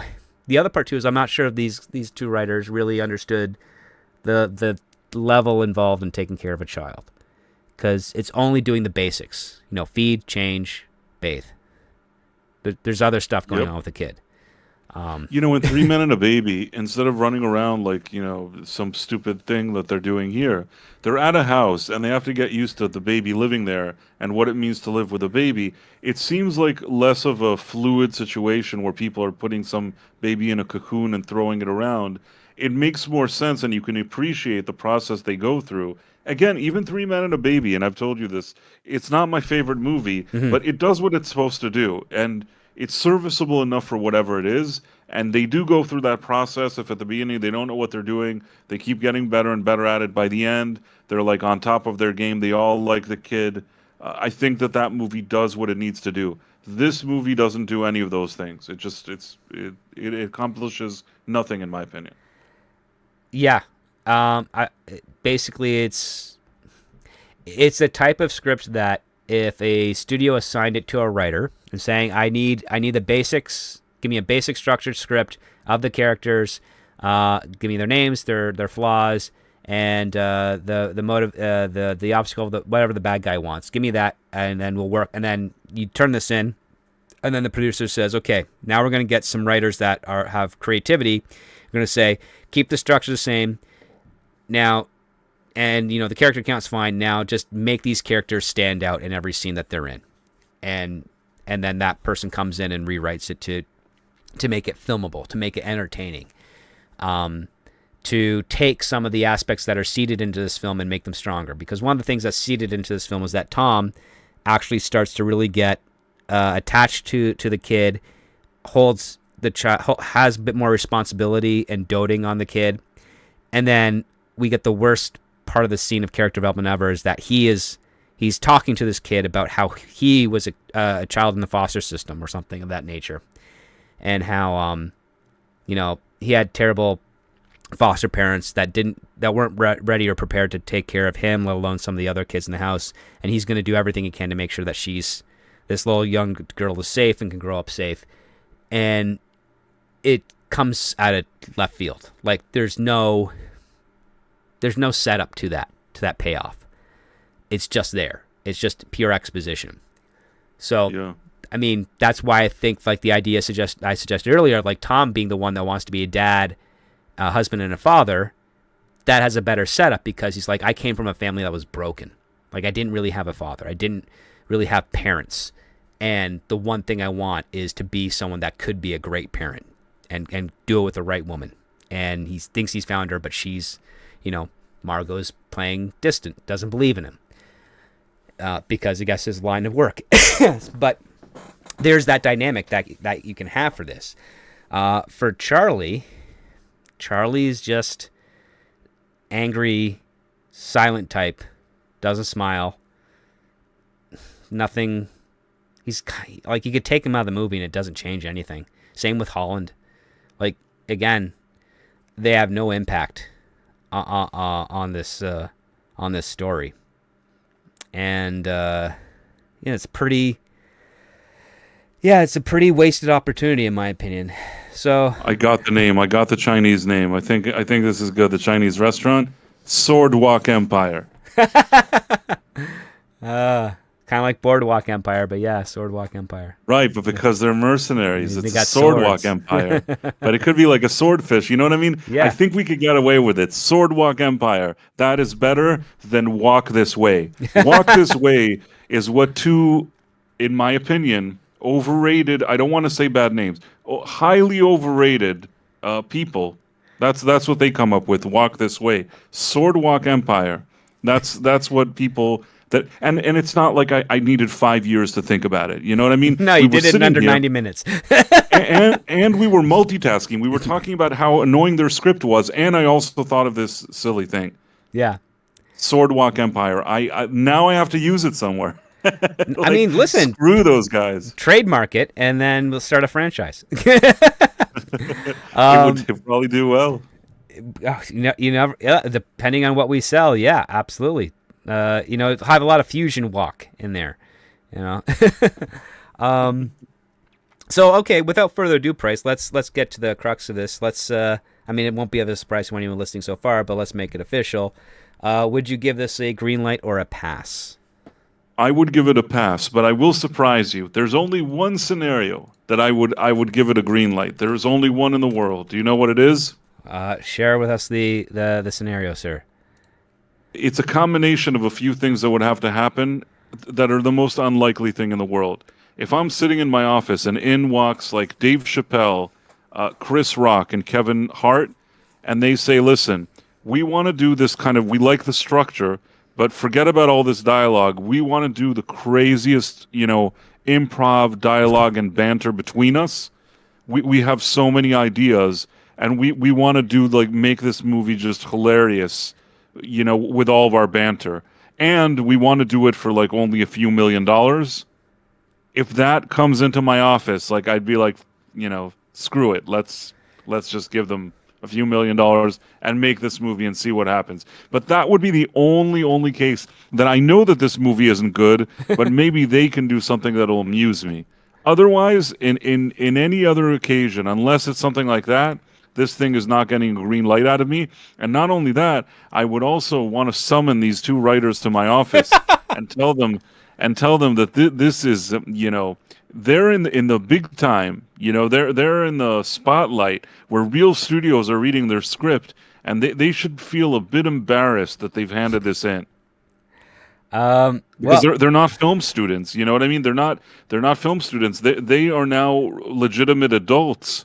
They're not. This isn't like in high school or something. This is a real screenplay. They have to write something. I will say this: it did come in 66 out of, I think, 78 scripts that were selected. So it's in the bottom tier of. Yes, at least they knew it was in the bottom tier. But even 66 is rather high considering what I read here. That's it. Again, the only positives I can say is that this is a well-structured script, but that's all it's got going for it. Barely. I won't take away that there's some kind of structure that makes sense, but man, it's not even like the structure itself. I look at it and I'm like, oh, this is so great. It's just sort of acceptable structure. You know what I mean? It's acceptable. That's the best thing I can say, that they wrote a structure which is acceptable. And that's the sad part of the industry. And I've had clients in the past that couldn't get a structure this good, which is, sad. I've seen people in writers' rooms who are great at TV structure, but when they try to do feature films, they can't do it. It's they just can't switch over to that side. And then, of course, when I've been readers and story analysts, it's like you get 100 scripts a week that you got to do, and one a month might be good. And that's just the way it is. It's an oversaturation, just like the issue that we have already in the industry right now with all the streaming services, with having to deliver content that fills a 24-hour block as opposed to the traditional 12-hour block. You've got an oversaturation of content out there, and when it's so oversaturated, you see the actual truth of what the industry is, which is that 90% of everything that's made in film and television across studio and independent is terrible.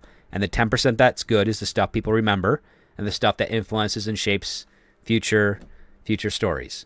And yeah, that's just the normal ratio of how it works. For myself, I look at this. Yeah, you got one positive. Your structure is sound, but you don't do anything fun with it. You don't do anything fun with the characters. Your set pieces are too long and drawn out. They don't feel like you have any stakes. There's way too many negatives into the script to warrant it from really getting any further. So this is a pass for me as well. It just doesn't measure up. It's like, okay, you've got an idea that's, a clever thing you would say at a bar while you're kind of buzzed, and that was as far as the ingenuity goes. The title. And that's a big problem. It just is. Like, you can't just rest on the title itself and be like, oh yeah, it'll write itself. It's like, no, it doesn't write itself, especially when you pull so much from the original movie and you don't do anything fun and different with it other than action set pieces of essentially just exchanging gunfire. And then, oh yeah, how many times do they write, yeah, each person is sending deadly blows. Blam, blam, blam, blam, blam, blam. Well, there's like, blam, but each person is like sending deadly blows to each other. It's like, no, a deadly blow means that when you hit, that person's dead. So you can't survive a deadly blow. So no, nobody they hit dies them? here. They all just like do blam, blam, blam the whole time, and nothing happens to them. And so, yeah, it's pretty sad there. Also, like they sat there, probably drunk, like you, whatever, and they just said, "Hey, wouldn't it be cool if we made 3 Men and a Baby, but an action movie?" And it's like, no, not really. And I read the screenplay, and my answer is no. It wouldn't be cool. Not with this. No, I know 4 other writers that could take this concept and do something way better than this. Exactly. So I agree with your theory. That's exactly how it happened. Yeah, probably. And it's stupid. They had nothing. That they later invested time to write this screenplay, I don't know. I feel like this list should be like the creme de la creme of screenwriting. And the fact that we've done, you said, I think this is my 13th time. 13th episode. Episode 94. Episode 94, 13th time. I don't know how many of those 13s were green light, but most of them weren't. And some of them annoyed me more than others. This was one of the more annoying ones. But the thing is that considering that this is supposed to be like the big time list, like the big leagues, man, this is embarrassing. Well, I mean, this list, as I stated many times before, this list is not about the quality of the script; it's about the popularity of the script. And those are very two different things. In some cases, a script can be popular because of how bad it is. And this might be in that realm because, again, like even newer screenwriters, they'll come into my consults and they'll say, yeah, I want to get on the blacklist. And I ask them, well, why do you want to get on the blacklist? And they said, well, it's because it's where the best scripts in the industry are. I'm like, no, the best scripts in the industry are not on the blacklist. The best scripts in the industry are turned into feature films or television shows, and they're out there to be seen. The blacklist is just a collection of the most popular scripts, and they can be popular for a variety of reasons. They can be popular because they are really well written and someone wants to get that made. They can be popular because they have a great agency team or management team that know how to lobby all the producers that vote on the blacklist and get their clients' names on that list so that they can get assignment work for their clients, so that they can start working at the studio level. And that's pretty much it. Like that's what it's for. But the other part too is there's other writers that they're taking their shot with inventive and creative ideas to try and break in, deeper into the industry. Because usually most of the people that submit to the blacklist and submit to blacklist rating systems are people that are already in the industry. They're just trying to get another step ahead because it is a really difficult climb in this industry. And sometimes they can do that by just getting some attention. And a popular script gets you attention because it could lead to other work, it could lead to interest. Or in some rare cases, like what we had for this past season, we know a couple of screenplays have been picked up because they're on the blacklist, because people really did like them, and they're going to be produced, and we'll probably do a follow-up for that. But I will say, I just did a pretty quick check here, Price, and it turns out that and for this season here, you have had a couple, excuse me, a couple of green lights, but about four passes and 3 green lights right now. So it's not quite 50-50. 13 times. Yeah, well, that's the ones that I have on this season. The one I can't pull up, the other one for previous season is not loading right now. I see. I'm pretty sure that more often than not, when we do this, it's a pass and not a green light. And, well, that is also the nature of screenwriting. Is that, again, a lot more misses than hits out there, and that's just the nature of it. But let's get out to the audience, because we did put a poll out for those listening live, and we basically said, based on our coverage, would you give this script a green light? And we got 100% voted no for that. There isn't really much of any significant substance. Maybe we didn't sell it well. Maybe we didn't. Maybe didn't pitch it to the way we wanted to. I mean, the thing is that, again, it's a high concept story, which those tend to be a little bit more forgiving, because the high concept is that, we understand Hitman, we understand the reference to the 80s film. It should be relatively easy to market because there's a gimmick to it. And the problem is that in the script itself, it doesn't go beyond the gimmick. And that's the thing. Like, the gimmick of 3 Men and the Baby is that there is kind of a heartwarming story of these 3 bachelors that are getting out of their rut of bachelorhood and becoming adults because of this kid, because they have to take care of this kid, because responsibility has been thrust upon them. They now have to grow up, otherwise someone's future is in danger. And we don't get that same aspect here outside of, I guess, Tom. But even then, it's so weakly done. It's done in one moment with no setup, no payoff, no drive or desire. Each of those 3 characters have zero motivation outside of having to take care of this kid, and that's a huge problem. Because what else is there, right? Like, they're in a state of arrested development, and even in 3 Men and a Baby, like, each of those characters is trying to do something else with their lives, and it gets upturned because now they have to take responsibility of this kid, and there's this mystery plaguing them, which is which one is the biological father. And in 3 Hitmen and a Baby, Tom has no other goals than what he's doing. He's happy in his life. Everything is fine. Holland has no goals, really, at all. He does things very well on his own, and he's got the world ahead of him, but his whole life ahead of him, but he doesn't do anything with it. Charlie has no goals. But they all have flaws, and you need the goal and the flaw in order to conflict with each other so that we can see them grow. And because these characters don't have any goals other than here's a baby, take care of it, which comes so late into the script, it just doesn't feel like we have any stakes. If Tom was like, I want to get married and I propose and we're going to get engaged, and now all of a sudden he finds out, oh, wait a minute, I just been told by my ex-girlfriend that I might be the father of her kid. How is my fiance going to react to that? It's going to put my relationship with her in jeopardy.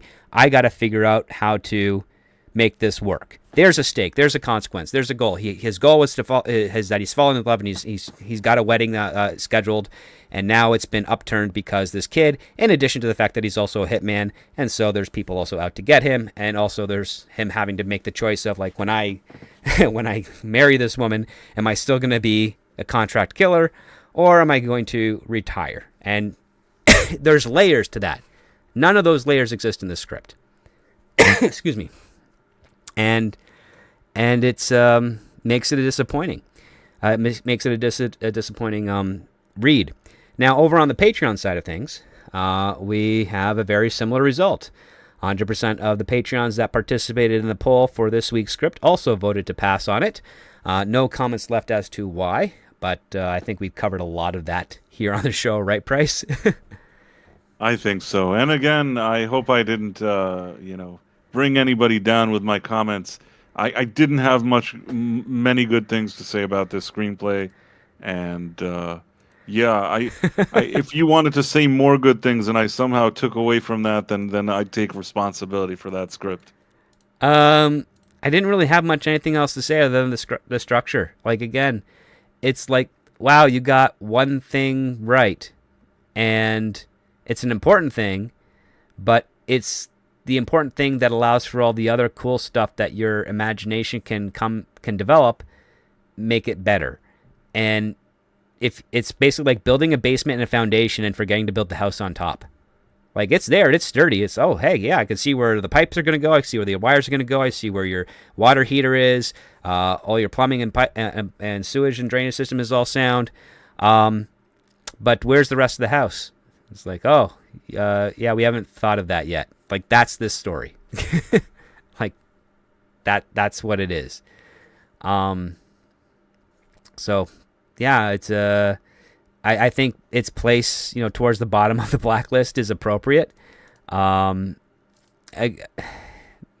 it deserves to be a little lower, but I don't know. We have had some other scripts that are pretty bad out there. But for now, yeah, that's 3 hitmen and a baby. A script with a lot of potential that just kind of ended up becoming a soiled diaper at the end, really. Yeah, I think that's a fair description. All right. Well, with that being said, Price, do you have any final thoughts before we wrap it up for our wonderful listeners out there today? No, I think that I've said enough about this screenplay today. Okay. All right. Well, excuse me. I want to thank everyone out there listening live. I want to thank Darren M. And for being our mod in the chat today. We have a great chat, so we don't really need to have a whole lot of security or moderation out there, but we always do appreciate him swinging by, sharing those links out. Bryce, where can the wonderful people listening live and also on the replay find you elsewhere on the interwebs? Well, Darren just shared some good links. So you have X, you have one YouTube, the other YouTube, and yeah, if you feel like it, you can subscribe. All right. Well, yeah, if Thanks you do go to Motorsport, Surprise, Darren. especially the live show, your Price of Reason live, yeah, I'm out there on Thursdays. We're talking That's Quantum true, Leap that's true. Revisited. There's we finished the entire series, and now we're doing a revisiting of the episodes per season. And then you've got a surprise for everyone out there for the next show, which we're all looking forward to. And for now, for myself, I'm just going to be plugging away at this show. For now, next week we have another script on the way, which could be a stinker like this one, or something far more interesting. If you want to find out what that script is before the Saturday show, you can always swing on over to Patreon and give us a little sign up there. First week is free at the base tier, but you get a ton of cool articles, cool how-tos, musings, reviews, screenplay reviews, some film reviews, some television show reviews, and also get to participate and vote into whether you would greenlight or pass on the script coming up. And if you leave a comment on that post before the show, we will read it here live on the show. If you want to be anonymous on the comments, just say so in the comment, but we'll do that so that we can entertain your ideas as well. It also helps support the show and keeps us going, and we really appreciate all the Patreons out there for supporting. We also appreciate everybody listening live and on the replay for this show. You guys are really well loved because this is a very niche show, and I like being able to share with you a little bit more of the workings of how the entertainment industry operates when it comes to screenwriting, getting them circulating around, and also being able to see how much a screenplay can change from its start to its evolution as a film or television project. So with that being said, I want to wish you all a wonderful weekend, and we'll see you all next time. And never forget, guys, when it comes to great story, it all starts with the script.